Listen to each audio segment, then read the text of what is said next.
कि उलमा की बातों की कद्र दिल के कान से की जाती है। इस कान से सुनेंगे तो उस पर कोई फायदा नहीं है, आप दिल के कान से सुनेंगे। दिल के कान से सुनने का मतलब हुआ उस पर आप अमल भी करेंगे। और जब तक हमारा अमल अपने उलमा के कहे हुए फरमान पर नहीं होगा साहब, तब तक हम 100% कामयाब नहीं हैं। और इसी तनाजुर में मैं एक बात कह दूं, मेरा जहन काम करने लगा है कि मालदा हो, बिहार हो, बंगाल हो, आज हर जगह उलमा की ज़िंदगी के तरक्की के रास्ते बिल्कुल बंद हो चुके हैं। सबसे बड़ा फितना, हमारे उलमा मौजूद हैं, इनकी मौजूदगी बोल दूं, सबसे बड़ा फितना, हर आदमी चाहता है कि आलिम कोई बने, मगर ये नहीं चाहता कि कोई आलिम मेरा दामाद बने। बोलो 100% आलिम की इज्जत भी करेगा, मोटे मोटे नजराने देगा, खाने में मुर्गा देगा, सब कुछ देगा, मगर वो ये नहीं चाहेगा कि मेरा दामाद कोई आलिम दीन बने। मैं तो कहता हूँ ये खुश नसीब लोगों की कहानी है साहब, जिसका दामाद आलिम दीन हुआ करते हैं। लोग डरते हैं आलिमों को दामाद बनाने से कि आलिम को दामाद बना दूंगा ना तो कैसे क्या होगा, मेरी बेटी को कैसे खिलाएगा, कैसे परवरिश करेगा। अरे मैं इतने बड़े मजमे से ऐलान करता हूँ कि मैं भी एक आलिम हूँ ना, 100% देखने में लग रहा हूँ, हर तरफ से आलिम हूँ। आप अपने गांव के किसी भी पढ़े लिखे को लाइए मेरे सामने, जितने टिकट्स जहाज के मेरे पास, जितने ट्रेन के मेरे पास, जितना सफर मैं करता, जितनी कमाई मेरी होती, जब मेरी जमात का, मैं अपनी जमात का एक छोटा सा मौलवी इतना भाव देकर बोल सकता है तो बड़े बड़े उलमा की कहानी क्या होगी। लोग कमाई की बात करते हैं, लोग स्टडी की बात करते हैं, इसलिए आलिमों की इज्जत क्या करें, उनकी हर एक बात को अपने दिल के कान से सुने। मेरे पास वक्त और बहुत कम बचा हुआ है, मैं अपनी वो बात कहने जा रहा हूं कि हम और आप आले रसूल की इज्जत करें और अपनी औलाद को भी अपने किरदार से, अपनी जिंदगी में ही आले रसूल से मोहब्बत और उनका एहतराम करने का पैगाम अपनी जिंदगी में ही दे दे। हमारा कुरान ने हमको ज़हन दिया साहब, हमारा कुरान कहता है कि हर आदमी अपनी औलाद की जिम्मेदारी उठाए। कुरान कहता है कि तुम में से हर आदमी को खुद को जिम्मेदार बनना है, खुद को जन्नत में जाना है और अपनी जमात, अपने घर, अपनी फैमिली के हर फर्द के लिए ये बात सोचना है कि वो कैसे जन्नती बने। आप बहुत अच्छे रहे, मगर इस तहजीब में, इस सिविलाइजेशन में, इस दौरे जदीद की मैं बात कर रहा हूँ। हुजूर दुल्हा मियां अली रहमा जिस वक्त यहाँ आया करते थे उस वक्त इस तरह की लाइफ नहीं होगी, इस तरह बिजली, पंखे, लाइटिंग, मोबाइल और इस तरह जहाज, प्लेन का जमाना नहीं था। बहुत कठिनाइयों में रहकर उन्होंने दीन इस्लाम की तबलीग हमारे इन इलाकों में, हमारे लोगों में फैलाया है। हुजूर मसूर मिल्लत ने भी, आपने भी थोड़ी बहुत तकलीफ झेली होंगी, मगर ये जमाना स्टैंडर्ड जमाना है। आज के बच्चों का दिमाग, ज्यादातर बच्चों का दिमाग साहब किसी मौलवी को, किसी पीर को, किसी बड़े आलिम को एक्सेप्ट नहीं करता है। आज हमारे बुजुर्गों ने जो कर दिया है वो अलग बात है, मगर नई जनरेशन की बात कर रहा हूँ। छोटे छोटे बच्चों को अगर कहा जाए कि हुजूर दुल्हा पाक का एहसान हमारे ऊपर, सरकार मसूर मिल्लत का एहसान हमारे ऊपर, तो इन बच्चों का मानना होता है नहीं नहीं नहीं, मेरे ऊपर किसी का एहसान नहीं, मेरे ऊपर एहसान है तो फलाने शख्स का है। वो अपनी किताब के एतबार से बोलेंगे, वो किताब जो फिजिक्स की वो पढ़ते हैं, वो बायोलॉजी की पढ़ते हैं, वो गांधी, नेहरू, अंबेडकर की लिखी हुई किताब पढ़ते हैं, उनकी कहानी उनको याद है, उनके एहसानात उनको याद है। उनको ये पता नहीं कि उनके गांव समाज में, उनके घर में, उनके बाप को, उनके दादा को, उनके परदादा को ईमान बचाने के लिए किन किन लोगों ने मदद की है। इसलिए कुरान अज़ीम ने ज़हन दिया,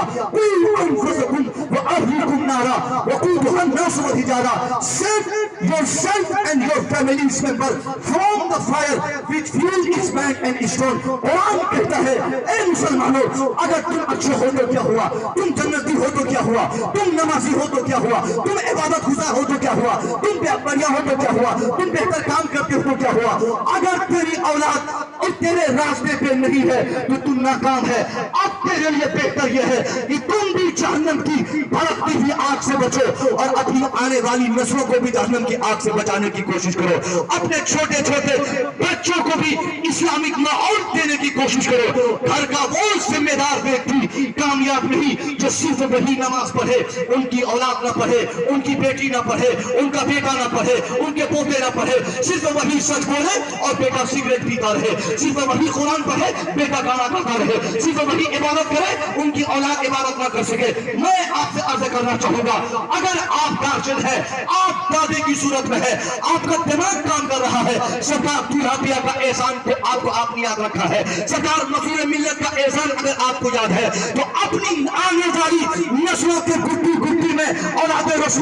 मोहब्बत और औलाद रसूल की अजमत को आप समा दीजिए, उसमें डाल दीजिए। मैं मना नहीं करता कि आप इस जनरेशन को आलिम दीन ही बना दीजिए और डॉक्टर नहीं बनाइए, इंजीनियर नहीं बनाइए और IAS IPS नहीं बनाइए।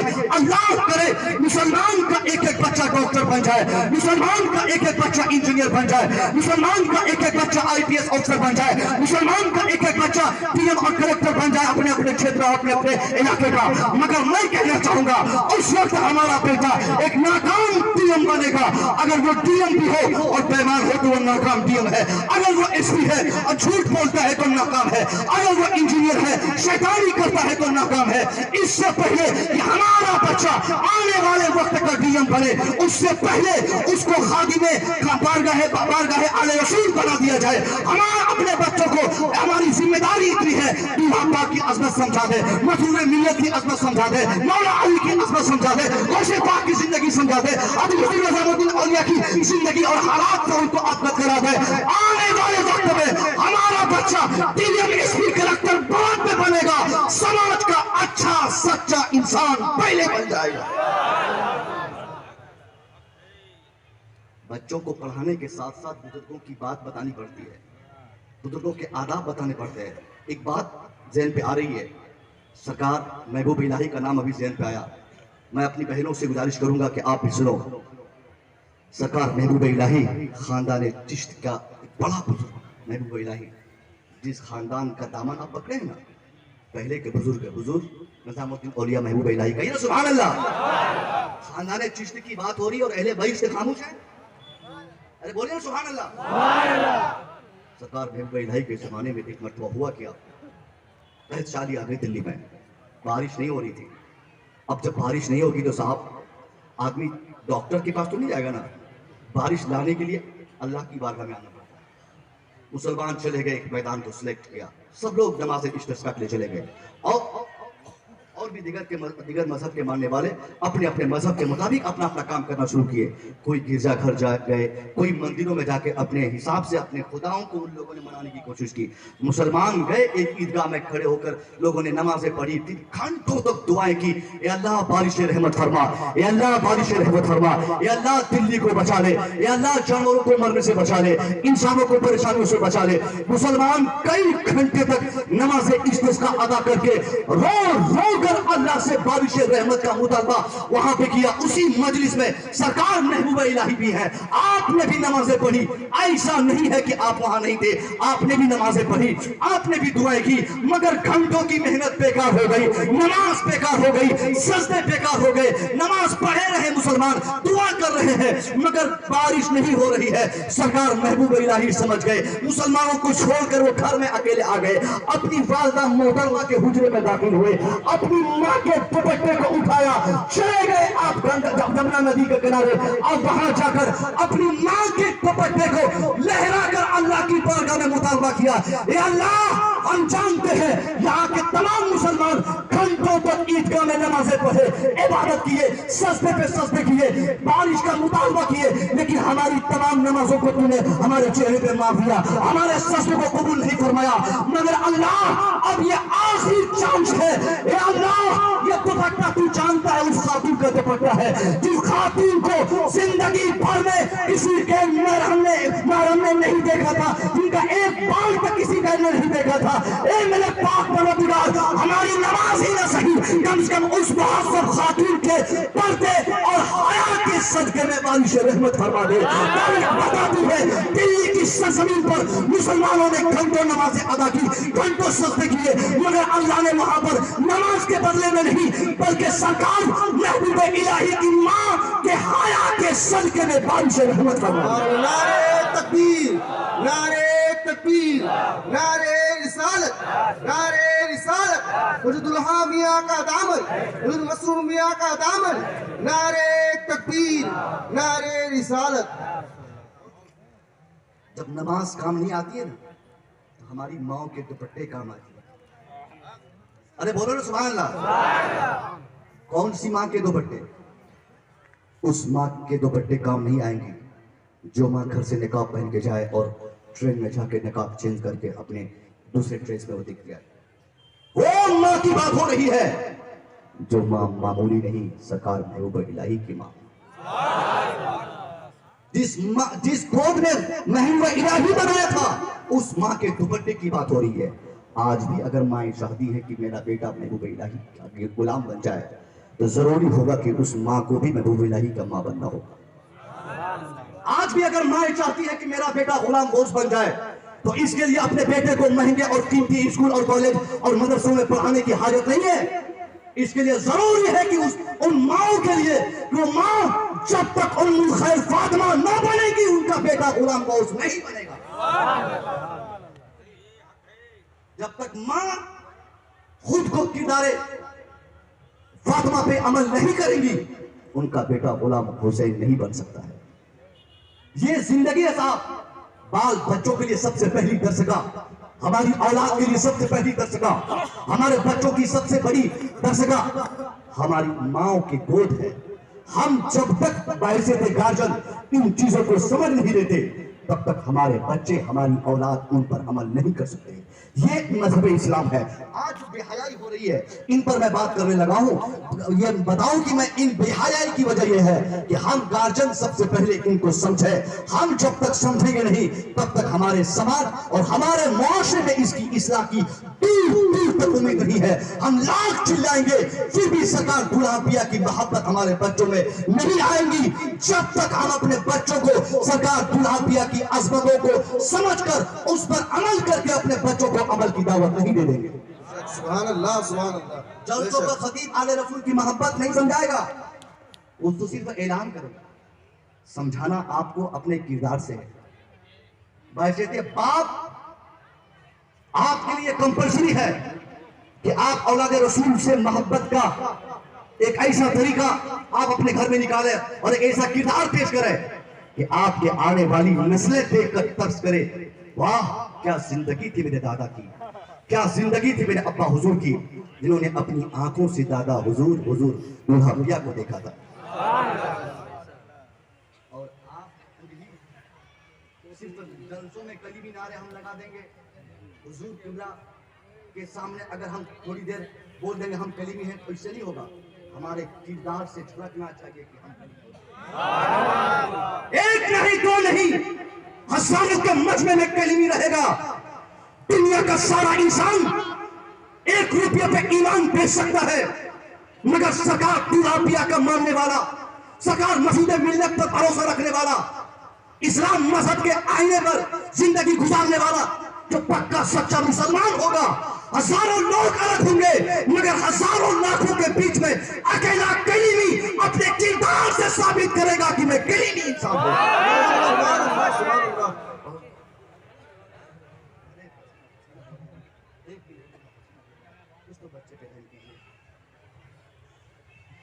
बात समझ आई? क्या समझ में आई? कि हमको समझना पड़ेगा पहले, तब जाके हमारे बच्चे। अभी गौसे पाक का महीना गुजरा है ना, भी 2 दिन पहले पूरा महीना जलसा हुआ, आप भी जलसों में गए होंगे। बड़े बड़े नारे लगते हैं, गौसे आजम का दामन नहीं छोड़ेंगे, गौसे आजम का दामन नहीं छोड़ेंगे। और हम में से 2-4 लोग बोलते हैं, हज़रत करामत बताइएगा, करामत बताइएगा, करामत बताइएगा। मैं कहता हूं बिला शुबहा सरकार गौसे आजम बाकरामत वाली का नाम है। इतनी करामतें आपने दिखाई, जहां 50,000 वली मिलकर नहीं दिखा सकते, वहां अकेले सरकार गौसे आजम ने करामत दिखाई है। मगर गौसे आजम की करामत सुनने से ज्यादा अगर आपको उनकी जिंदगी सुनने का शौक है, तो मुसव्विर रजा से आपकी जिंदगी की सबसे बड़ी करामत आप सुनिए। मैं कहना चाहूंगा, आपकी सबसे बड़ी करामत वो नहीं जो आपने ठोकरों में मुर्दों को जिंदा फरमाया, आपकी सबसे बड़ी करामत वो नहीं जो आपने एक वक्त में 70 जगहों पे आपने दावत इफ्तार फरमाई, आपकी सबसे बड़ी करामत वो नहीं जो आपने मदरसे में अपने नाना के डंडे मारने पर आप जो कब्रिस्तान तोड़ गए और कब्रिस्तान के सारे मुर्दे जिंदा हो गए, बल्कि आपकी जिंदगी की मेरी नजरिए से, मेरे नजरिए से सबसे बड़ी करामत यह है, 13 साल की उम्र शरीफ में गुंडों, चोरों, बदमाशों, मवालियों के बीच रहकर आपने झूठ बोलने से जो अपनी जबान को बचा लिया, यही सबसे बड़ी नारे तकबीर, नारे तकबीर, नारे रिसालत, नारे रिसालत। मुझे दुल्हा मियाँ का दामन, मुझे दुल्हा मियाँ का दामन, मुझे मसरूर मियाँ का दामन, रहमत आलम कॉन्फ्रेंस। नारे तकबीर, नारे रिसालत।